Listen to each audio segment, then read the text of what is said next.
আল্লাহ তুমি আমার গুনাহগার উম্মতকে বাঁচাও। এই দুনিয়ার বুকে রব্বুল আলামিন সব নবীকে একটা করে দাওয়া মুস্তাজাবা দিয়েছেন, মানে যে দোয়া করলে কবুল হয়ে যায় সাথে সাথেই। দুনিয়ার সব নবীরা ওই দোয়াটা দুনিয়ায় করে ফেলেছে।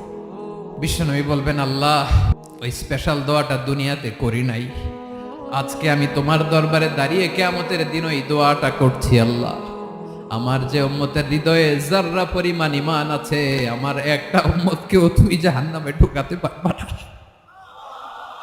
বিশ্বনবী পাগলের মতো একবার হাউজে কাউসারে যাবেন, একবার সিরাতে যাবেন, একবার পুলসিরাতের দিকে, একবার হাউজে কাউসারের দিকে, পাগলের মতো দৌড়াতে থাকবেন, তার কোনো গুনাহগার উম্মত যাতে জাহান্নামে ঢুকে না যায়। উম্মতি বিশ্বনবী আমার জন্য কাঁদবেন, আপনার জন্য কাঁদবেন, আমাদের জন্য সেদিন কেঁদে কেঁদে জাহান্নামের দরজায় দাঁড়িয়ে আমাদেরকে টেনে টেনে জান্নাতে ঢুকাবেন।